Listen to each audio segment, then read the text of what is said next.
Hey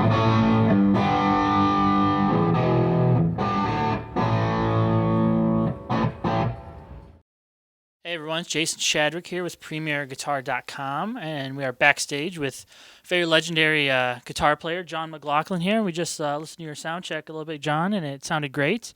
And we wanted to talk to you a little bit about kind of your gear and how you get your tone on live gigs as opposed to studio. So I know you're a big fan of Godin guitars. Can you tell us a little bit about the guitar you're playing tonight? He actually made it for me as a Christmas present. He's a very fine guitar maker. Actually, the Godin started really not because of the guitar, but because of the great MIDI captor. Because about 6, 7 years ago, I did this DVD box set. This is the way I do it. I don't know if you know about it. It's for guitar players to master improvisation. And my idea was to have a score running in sync to audio. Now this was a tough problem. This has never been done before. And the only way really to do it was to record MIDI and audio at the same time. So I spoke to some friends and I asked them, I said, what do you think is really a good MIDI guitar that has a really great tone? And I was recommended to go to the Godin. I really got to like the guitar very much. Of course, it's got a MIDI captor that works as well as anything that I know, but I got to really like it. And then Robert Godin heard about it, and he contacted me, and he said, I just want to thank you for using my guitar. And I said, well, the guitar delivers the goods, so I'm really happy about it. I know it's not like a Strat, or a Gibson, and I know all the guitars, but, I like it. It really feels very nice. That doesn't stop me from playing my Strat that I have at home, or my Black Les Paul, or even my Paul Reed Smith. All beautiful instruments. But on the road, I'm happy with this. What strings do you use? On this tour, I'm using Eddie Ball. Tens? Yep, 1047. But generally, I like to use D'Addario. I've been using those, but I forgot to ask Jimmy D'Addario, and so I went to the shop and bought them. And I said, I want some D'Addarios. They said, we've only got, Ernie Ball. So I said, well, whatever. I'll just take what you have. I got a Jim Dunlop pick. This is a Jazz 3, but I hack it. I hack it with my Swiss Army knife, so it gives me a good grip. Mm-hmm. And so I noticed that live tonight you're not using any amps. You're just going through a pedal board and then direct. Is that more of a logistical thing to make traveling easier, or is there a certain thing you're looking for that you can't get with an amp? It's more of a convenient thing, but I stopped using amps years ago. I mean, really 20 years ago, simply because just the louder the volume is on stage, the harder job it is for the engineer out front to get a good sound out front. The less volume on stage, the easier it is for him to get a really good sound out there. And we want to give the audience the best sound possible. I mean, they're paying money. They need not just good music, they need good sound. They need good sound delivery.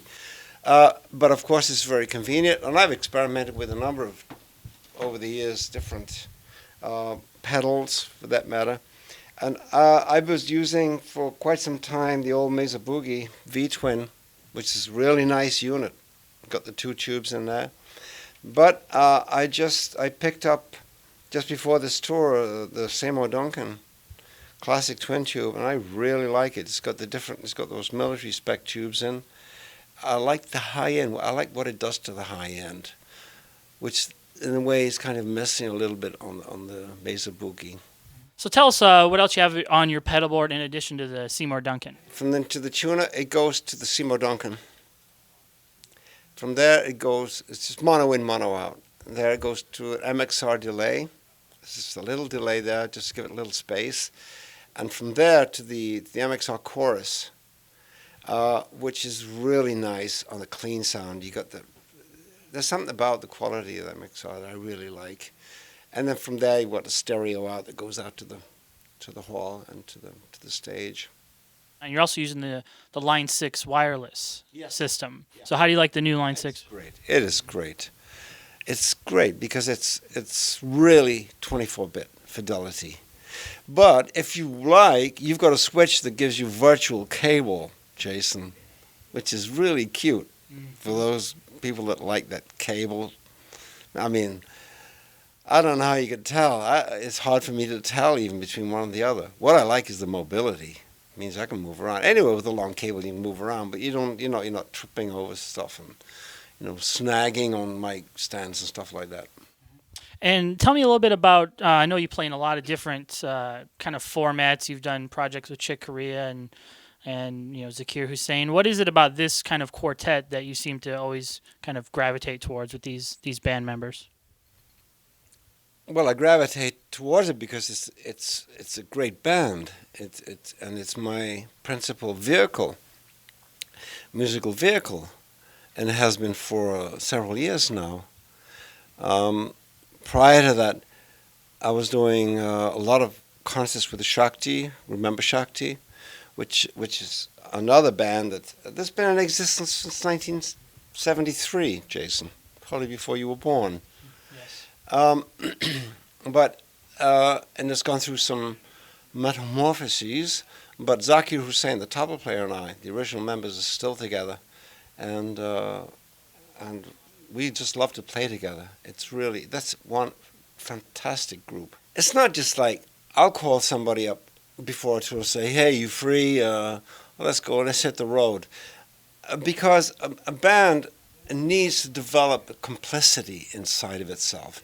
It means you really have to get to know the people in them, not just as musicians, but as human beings. And then, because the music, it's not just to play the notes, it's how well do you play together. And only when you work with musicians, really work hard with them and develop this complicity, can you obtain that. It's very difficult to just put a snap band together and just say, okay, let's hit the road and tour, and then at the end of the tour, we'll see you all. That's not the way I like to do it, because I believe that the music demands this certain complicity so that everybody feels comfortable and free to be themselves, because in a way the band is a sum total of us four people together. That doesn't stop me from organizing other things. I'm going to hopefully do something with Santana next year.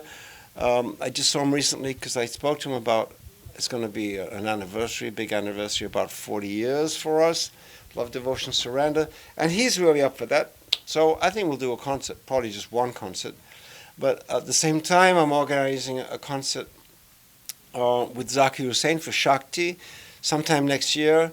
Maybe one or two concerts in Palestine, just like free concerts, they don't have many concerts there, as you can imagine. And I know we asked a bunch of our people who follow us on Facebook and Twitter about a question they would want to ask. And a lot of them, and I'm sure you probably get this question a lot, is do you have any plans to kind of revisit the Mahavishnu material from back in the day?